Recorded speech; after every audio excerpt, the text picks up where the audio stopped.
Hey, ¿qué tal? Supongo que alguna vez me has escuchado decir que me sorprendió mucho cuando en Davos, en el último evento que se hizo por el World Economic Forum en Davos, el tema fundamental, el topic que utilizaron prácticamente todos los mandatarios y personas que fueron allí invitadas a soltar la suya, fue el hecho de que a partir de ese instante el mayor problema de la humanidad, el mayor asunto a tratar y combatir por parte de las élites era la desinformación. Ya no era el cambio climático, ya no es la pobreza, ya no es la inteligencia artificial, ahora es la desinformación. Eso es lo que dijeron ahí y eso es lo que, de alguna manera, estamos viviendo últimamente con respecto a múltiples fórmulas de censura que estamos padeciendo o que se avisa que vamos a padecer. De hecho, hay un riesgo enorme y es que la gente todo esto no lo entiende o no se da cuenta de lo que significa esa guerra, esa cruzada contra la hipotética desinformación por parte de aquellos que van a decidir qué es desinformación y qué no lo es. Ahora muchos piensan, bueno, yo no digo cosas que puedan ser tachadas de desinformación. Ahora, tal vez luego sí, porque lo más sofisticado de este suceso es que, de momento, son todos unos los que deciden lo que es desinformación, pero podrían ser todos los otros en el futuro. Es decir, si ahora eres el que no sufre la desinformación o el ataque a lo que tú consideras que es correcto, pero que otros dicen que es desinformación, se podría vivir a la inversa. Es decir, que aquellos que están tranquilos no lo estén en el futuro. Defender la información libre y la libre expresión, inclusive cuando te equivocas o incluso cuando alguien considera que tiene que decir algo que tal vez no es así, por lo que sea, eso es expresarse libremente. Puede estar bien, puede estar mal, pero ¿quién es el que decide si eso está bien o está mal? ¿Quién decide si eso es verdad o es mentira? ¿Quién decide si eso es un error o es simplemente una apreciación distinta? Todo eso se va a sumar a la programación del dinero, se va a sumar al hecho de que las monedas digitales se van a empezar a implementar en los próximos años, poco a poco, prácticamente sin hacer ruido, lo vamos a ir viendo. Hay múltiples fórmulas para que eso suceda sin que haya demasiada protesta en ningún campo y en ningún lugar. Hablas a la gente del euro digital y el 99% de la gente se cree que estás hablando de las tarjetas de crédito. Es muy triste y es muy preocupante el hecho de que la gente todavía no tenga muy claro hacia dónde nos encaminamos. Y tampoco es sencillo trasladar la realidad. Es decir, que lo que estamos viviendo a nivel económico no es tanto el apocalipsis, obviamente. Nadie anunció el apocalipsis. Lo que pasa es que hay algunos que se aprovechan para anunciar que algunos anunciaron el apocalipsis, pero no es así. Lo que se anunció fue un estancamiento económico, una crisis económica, y muchos dicen que como los datos macro pues no son tan malos, pues que no estamos en crisis y mucho menos en recesión. Pero el estancamiento económico a nivel global existe, y si no es mayor es por el enorme endeudamiento que está asumiendo todo el mundo. Es una carrera absolutamente irracional, irresponsable, que nos va a llevar a una situación muy compleja en el futuro. Pero como no va a explotar ninguna burbuja, como no va a explotar ningún modelo económico tal y como ahora lo conocemos, sino que se va a frenar todo, lo único que vamos viendo son percepciones inmediatas. Incremento de la pobreza, incremento de la desigualdad, aumento de impuestos para soportar toda esa situación e imposibilidad de enriquecerse o prosperar en esta vida de una manera más o menos cómoda, con el esfuerzo que en otros tiempos servían para vivir relativamente bien. Sobre estos temas estuve conversando con José Bizner de Negocios TV hace unos días, que es lo que te traigo hoy para que lo puedas examinar con detalle, que puedas opinar sobre ello aquí abajo. Y la verdad es que fue una conversación matinal, nutritiva, en la que estos temas los tratamos. Ya sabéis que en las televisiones estos temas no es muy fácil de tratar, pero en Negocios TV hay libertad absoluta. Hay otros canales que también, o por lo menos a mí me permiten decir prácticamente todo lo que quiero, y los que no me han dejado pues ya no estoy, pero que en principio creo que es muy interesante las reflexiones que nos trasladamos el uno al otro en esa conversación. Pero antes de dejaros con el vídeo, con el contenido de hoy, os quiero decir que si queréis saber la persona que va a estar en el directo de mañana lunes 16, pues tendréis que iros al final, porque en el final os lo diré. Hay quien se va a esperar y lo va a ver todo y quien se va a ir directo hacia el final para ver quién es. La persona que mañana va a estar en este canal es alguien muy interesante, alguien que tiene un conocimiento muy importante de la política de Estados Unidos. No es muy conocido en estos ámbitos digitales, pero sí es alguien muy respetado en los ámbitos económicos, políticos y que tiene que ver con con lo que vamos a tratar. Vamos a tratar economía de Estados Unidos, vamos a tratar la política de Estados Unidos, las elecciones de Estados Unidos y también vamos a tratar algunos temas de economía global, incluso economía española si se tercia, porque de eso también tiene un alto conocimiento. Pero eso será al final. Además os daré una anécdota que me sucedió el viernes por la noche que realmente me emocionó y que me gustaría compartir con vosotros por si esas dos chicas me están viendo en el canal de hoy, en el vídeo de hoy. En todo caso, al final. Ahora, dentro vídeo. Marc Vidal, buenos días. Buenos días, José, ¿cómo estás? Bueno, es el retorno de curso político, de curso económico, más marcado por el desafío del control social. Te veo la careta ahí de Anonymous detrás y de la pelea, sí, y de la pelea por la libertad, porque esto tiene un tono que va cogiendo cuerpo, ¿eh? Sí, ¿no? La verdad es que la gente no se da cuenta del todo, pero estamos entrando, o digamos, está acelerando todo un proceso que ya se marcó en el último foro de Davos, o por lo menos se lo introdujeron, ¿no? Como el que te lo pone con vaselina diciéndonos que el gran problema de la humanidad en estos momentos ya no era el cambio climático, que nos sorprendió a todos, ya no era la crisis económica, que bueno, según ellos ya habíamos entrado en fase de recuperación, sino que el gran problema era la desinformación.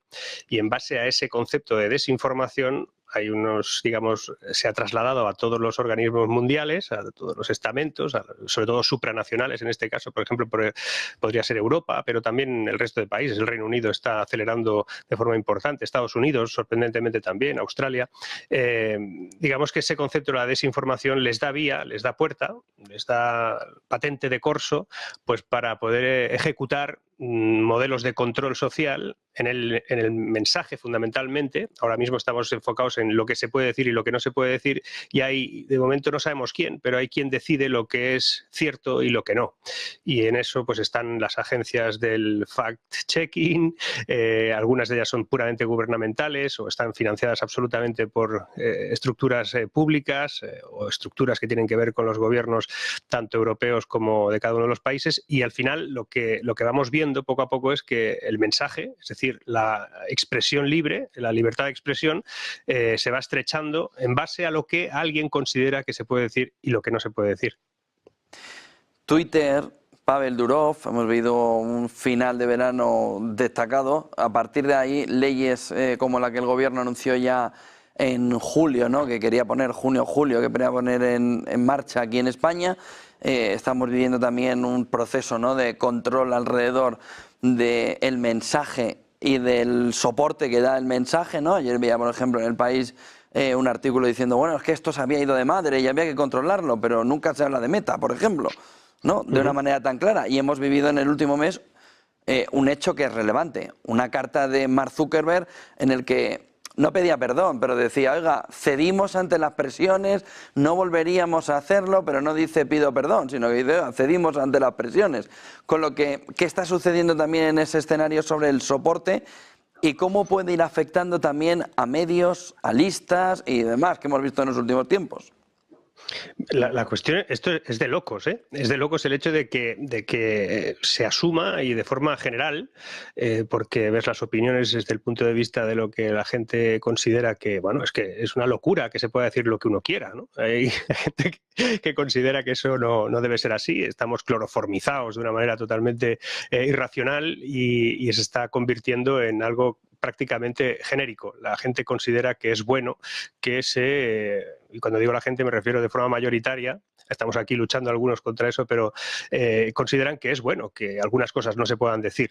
Y el mecanismo natural o por lo menos el mecanismo que han elegido algunos organismos para que eso no suceda, es utilizar la presión sobre las plataformas donde eso sucede. Es decir, por eso tuvimos pues la detención de Durov, o por eso tuvimos o tenemos en estos momentos presiones para que algunas otras plataformas, por ejemplo en Europa, en Brasil con X, Twitter, de que esas plataformas son responsables de lo que se dice ahí y se les exige, se les pide, se les va a penalizar en el caso de que no lo hagan a corto plazo, de que si ellos no son capaces de moderar todo aquello que es desinformación o está fuera de lo que es el mensaje oficial, pues sufrirán, y sufrirán probablemente la cancelación, la suspensión o lo que sea. Y esto es gravísimo, ¿no? Porque, sinceramente, no sé, si hubiera existido Twitter por decir algo, cuando Galileo Galilei decía que la Tierra daba vueltas alrededor del Sol, pues lo hubieran cancelado. O sea, hubieran cancelado el Twitter de entonces y años después supimos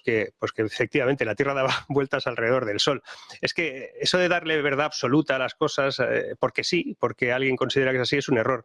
Y es más, ahora mismo no solamente son las plataformas las que están en juego, sino que además es todo un conjunto, un puzzle de sucesos, un puzzle de normativas, de reglamentos que van a ir influyendo en ese sentido. Ya sucedía, como tú decías con Zuckerberg, pues que haya admitido, pero ya lo sabíamos todos, ¿no? que Meta en todo su conjunto, y cuando digo Meta, ojo, porque estamos hablando no solamente de Facebook o de Instagram, estamos hablando de WhatsApp también, ¿no? Y el hecho de que, por ejemplo, la Unión Europea esté presionando. El otro día se reunió la Comisión Permanente de Presidentes para llevar al Europarlamento una propuesta de ley en la que se establezca la legalidad en la escucha y visualización de todos los mensajes privados de cada uno de nosotros en las plataformas digitales.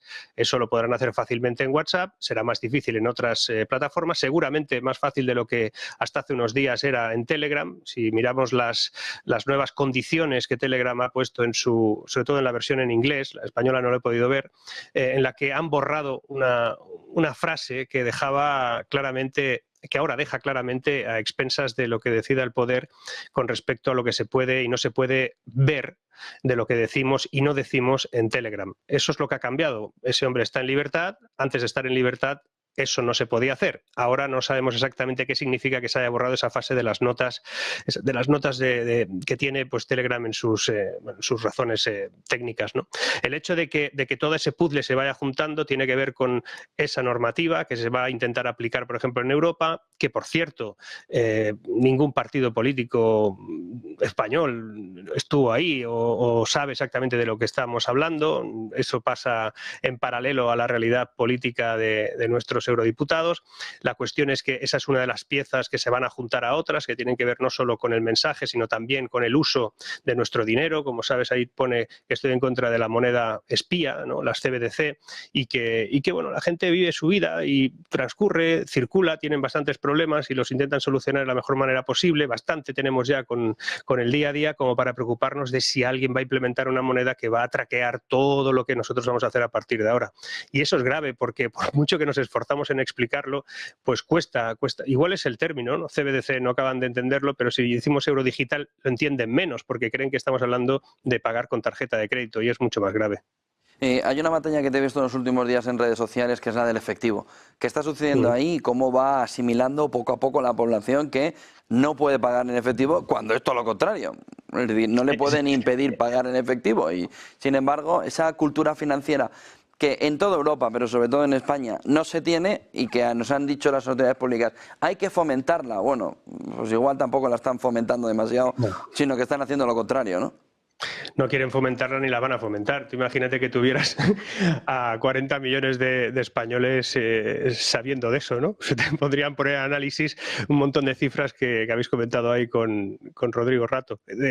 La gente sabría que es pobre, sabría que la inflación es algo que erosiona no solo cuando vas al mercado a comprar comida, sino que erosiona tu propia riqueza, etcétera, ¿no? Que el crecimiento de un país, cuando lo miras desde el punto de vista nominal, pues habría que aplicarle algún tipo de correctivo para saber exactamente si estamos creciendo o no. Eso de que ahora mismo los turistas han dejado más dinero, ¿no? Los últimos 10 años los turistas han incrementado el gasto un 12 y pico %. Dice, ya, pero si le aplicas la inflación descubres que se dejan menos ahora que antes. Todo eso, claro, lo sabría la gente, por lo tanto, igual eso serviría para que analizaran mejor los programas electorales, las decisiones políticas, etcétera, etcétera, ¿no? Entonces, la educación financiera no es una prioridad ni lo va a ser para ningún gobierno de este color ni del otro, que tampoco hicieron nada cuando tuvieron la ocasión de hacerlo.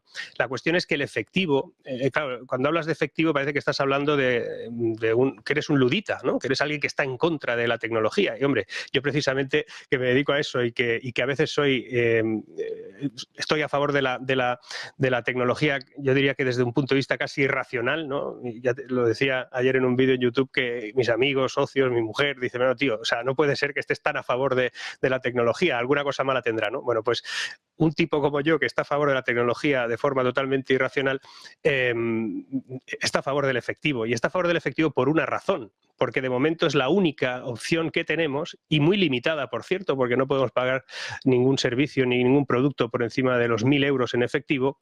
Es la única opción que tenemos pues para comprarte lo que quieras por debajo de esa cantidad, para tomarte el café que quieras o la copa que quieras sin que nadie en ningún caso pueda saber de dónde, vamos, la trazabilidad de ese consumo, ¿no? Y lo curioso, y eso sí que por lo menos es un buen ejemplo de la, yo diría, incultura financiera o la incultura legal desde el punto de vista monetario, económico, de pagos, y es que hay gente que considera, hay gente que está al servicio al cliente, es decir, que están, hace poco pues también había visto un vídeo de unos trabajadores de una compañía aérea española, que Vueling en concreto, que decían que le tenían que pagar con tarjeta por narices, ¿no? Y el pobre hombre allí dice, no, yo tengo derecho a pagarle a usted estos 48 euros en efectivo y usted tiene que aceptarlos. No, le decía, no, eso no es así. Y el hombre decía, pero que es que es la ley, es que tienes que aceptar el efectivo, que no tienes otra, o sea, no tienes, o sea, tienes que aceptarlo, si no te denuncio. Le decía el trabajador, dice, lee algo, lee más. Le decía como diciendo, yo sé que no es así. La cuestión es que mucha gente considera que si alguien te dice que no puedes pagar en efectivo o hay un cartel fuera de la tienda que dice aquí no se acepta efectivo, que eso es posible o se puede hacer. No, eso es ilegal. O sea, eso no se puede hacer. En España hay que garantizar el pago en efectivo. Es decir, no hay ninguna... O sea, la única opción absoluta que hay es que se pueda pagar en efectivo. Lo de la tarjeta es en este caso opcional, y a partir de 1.000 euros evidentemente no.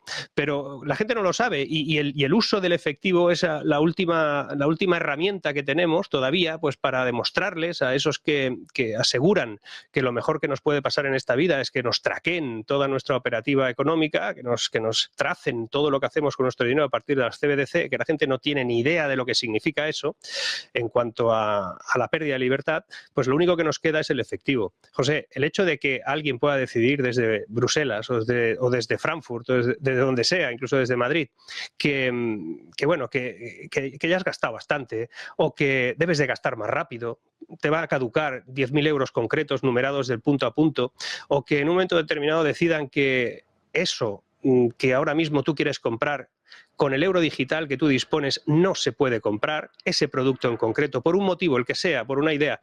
Dices, hombre, eso no va a pasar nunca. Es más, los que están al mando de esta implementación y el desarrollo te dicen que eso no pasará nunca. Pero yo me gustaría hacerle recordar a todo el mundo cuántas cosas nos dijeron que no pasarían nunca, y pasaron hace 4 años, y que nada era obligatorio. De hecho, ahora dicen que era voluntario hacer según qué, y no lo digo para que no nos bloqueen esto, pero que nos dijeron, tranquilos, esto, si no lo haces, estarás incurriendo en una especie como de delito social, ¿no? De que estarás quedando mal con todo el mundo y nos estarás matando a todos. Eso ahora nos dicen que era voluntario. No lo era, no fue voluntario, y tampoco será voluntario nada de lo que implementen con las CBDC o el euro digital o cualquiera de las monedas que ahora mismo, que si miramos el mapa de implementación mundial de las CBDC, funciona en silencio, en paralelo a la realidad, casi sin decir nada, pero va evolucionando y se va implementando en países y se van haciendo pruebas. Hay pruebas como la de Zimbabue que demuestra que lo de la programación del dinero es factible. Ellos programaron fases concretas de dinero que tenían en Zimbabue para estimular, o en este caso era para deflacionar la economía, que decían que básicamente no se podía utilizar el dinero que tenías, el que estaba numerado, para que así los productos pues pudieran bajar de precio. Es decir, estamos ante probablemente una de las mayores revoluciones que afectarán a nuestra vida, revoluciones íntimas de cada uno de nosotros con respecto a algo que es el mayor ejercicio de la libertad, es hacer lo que te dé la gana con tu dinero, en el margen que nos queda, porque nos queda poco ya, pero digamos que si perdemos esa última libertad, más la libertad de expresión,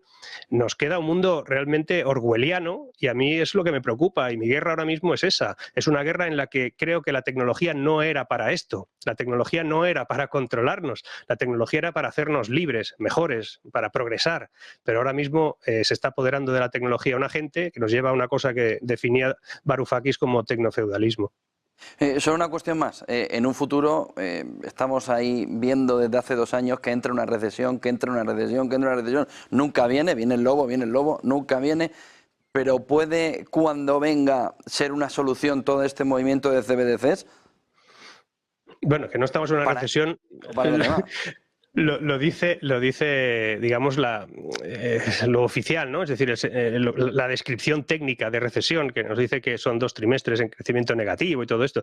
Pero, hombre, afectado por la inflación y mirándolo con detalle, descubriremos que tenemos las economías estancadas, que crecer al 2 y pico %, después de todo lo que vivimos, pues eso no es un crecimiento, continuamos rebotando, mucho menos, pero seguimos rebotando, que Europa tiene a sus locomotoras muertas, que tenemos todo un plan de producción de vehículos, en este caso eléctricos, que se tiene que parar porque no los quiere nadie, que si no subvencionas el consumo, aquí no consume ni Dios, que ahora mismo el mundo funciona básicamente porque la gente se volvió loca en un momento determinado y dijo vamos a viajar por todas partes y vamos a pasárnoslo bien, dejaremos de ahorrar, de invertir, pero el gasto es algo maravilloso. Y es más, hay gente que considera que es lo único que pueden hacer, alguien les está metiendo en la cabeza a los jóvenes que es bueno gastar y que como te queda muy poco, pues ¿para qué vas a ahorrar?, ¿no? Y vamos, lo que hicimos, lo que teníamos muy poco cuando éramos jóvenes, conseguíamos ahorrar, pero no íbamos de restaurantes, no íbamos de viaje, no hacíamos tantas cosas, y si lo hacíamos de una manera bastante precaria. Es decir, seguramente todo eso está pasando y que en España haya 12 millones de personas que en estos momentos no llegan a tener un salario o un ingreso mensual que llegue a los 950 euros, pues hombre, no será recesión, pero yo diría que se acerca mucho a la pobreza. O que en España haya un 26% de gente en riesgo de exclusión social, igual no es recesión, pero es que hay gente que está pasándolo de puta pena. Es decir, la recesión no llega, ok, de forma técnica, pero la recesión está.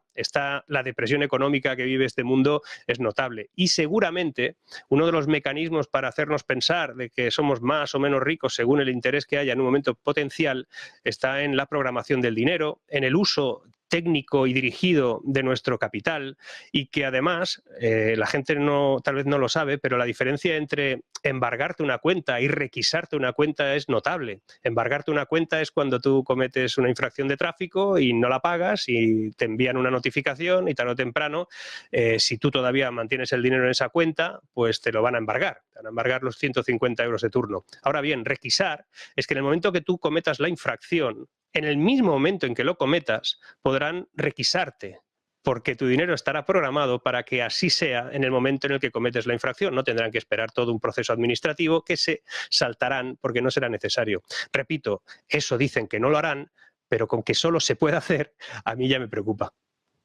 Muchísimas gracias por toda esa fotografía, Marc Vidal. Un placer como siempre. Buen día, Como buen siempre. Negocio y buen negocio en esta entrada de nuevo curso. Ahí vamos. Un abrazo, José. Y a la pelea, que es lo importante. Vamos. Un abrazo. Bueno, espero que os haya gustado. Como os decía, el invitado que vamos a tener mañana en el directo es alguien muy interesante, porque vamos a tratar las elecciones americanas desde la perspectiva de alguien que las conoce bien, que ha participado de ellas intensamente durante mucho tiempo y que además nos va a permitir lo que yo considero que es muy importante a la hora de hablar de las elecciones de Estados Unidos, y es que normalmente lo que sucede es que mucha gente atiende a las noticias, a los titulares, a los resúmenes que se ofrecen en los medios de comunicación. Los medios de comunicación, si solamente utilizáramos esa fuente, tendríamos la sensación de que el debate del otro día fue ridículo. Fue un señor diciendo que hay gente que se come animales y otra diciendo que eso no puede ser y que además pues estás loco perdido, ¿no? Y no fue así. El debate fue mucho más complejo. Se habló de economía, se habló de dos maneras de entender la economía en Estados Unidos, se habló de propuestas sociales, se habló de política internacional, se habló de todo eso, pero claro, te tienes que tragar todo el debate, entender el inglés lo mejor posible para que no te lo traduzca nadie y te versione un poquito alguna cosa, pero en todo caso mucha gente habla de ese debate sin haberlo visto ni tan siquiera de haber observado fragmentos importantes, solo se han quedado con las frases generales, y por eso me gustaría tratar este tema con alguien que no solamente sabe de esa política, sino que también podemos hablar ampliamente de economía. De eso vamos a hablar con nuestro invitado de mañana. Será James Levy Newman. James Levy Newman es una persona que fue vicepresidente senior de Merrill Lynch, que además ahora mismo está en Saville Group, y que es alguien que tiene un conocimiento amplísimo del sistema financiero, del sistema económico, especialmente del modelo de inversión, todo lo que tiene que ver con las divisas. Es alguien muy experto en todo esto, pero también fue alguien que tuvo una implicación directa con la política. Él, aparte, es muy crítico con el modo en el que el mundo se está endeudando. Nos hablará de las consecuencias que puede tener todo esto, pero como os digo, fue presidente del Partido Republicano abroad, es decir, en el exterior de Estados Unidos. tiene una percepción particular del Partido Republicano, del de antes, del de ahora, del candidato que hay ahora, de lo que significa ese juego que ha habido y también de cuáles son las posibilidades que hay de que se repita el mandato por parte de los demócratas o que vuelva el Partido Republicano a mandar o a gobernar en Estados Unidos de América a partir de del presidente. De eso vamos a tratar. Os digo que no os lo debéis perder porque se trata de un analista político con una perspectiva desde Estados Unidos muy interesante y que yo creo que vamos a aprender muchas cosas. Y la anécdota que os quiero explicar que me sucedió el viernes pues fue básicamente porque me hizo ilusión, ¿no? Y a veces os acercáis, muchos de vosotros me saludáis, os hacéis fotos, pero la manera en que se acercaron dos chicas jóvenes al salir de un evento que se hacía en Madrid el viernes por la noche de moda, que era la Mercedes-Benz Fashion Week, y que bueno, pues fui invitado para verlo y para asistir. A mí me gusta apoyar a las marcas españolas de diferentes sectores, y en este caso el sector de la moda. Y cuando estaba ahí fuera, pues conversando con invitados y ya a punto de irnos, pues dos chicas muy jóvenes, la verdad, pues una de ellas dijo, gracias por existir. Claro, lo escuchó todo el mundo, lo escuchó todas las personas que estaban allí y se quedaron todos diciendo, pero ¿cómo puede ser, ¿no? que chicas tan jóvenes le digan a este hombre gracias por existir? Resulta que se duermen cada día ambas dos, que son hermanas, viven juntas, escuchando estos vídeos, escuchando estos contenidos, y por eso pues quiero trasladarles que me hizo mucha ilusión. Siempre decís cosas agradables cuando me veis, pero eso fue como muy anecdótico, fue muy curioso. Ese gracias por existir al final anima mucho, ¿no? Anima a enfrentarse a todo lo que cada día me toca vivir, por lo que digo aquí, por lo que supone y por las guerras que yo no quise tener y que tengo en estos momentos. Pero bueno, en todo caso, gracias a las dos y gracias también a todos vosotros. Nos vemos en el directo y en todos los contenidos. Seguimos.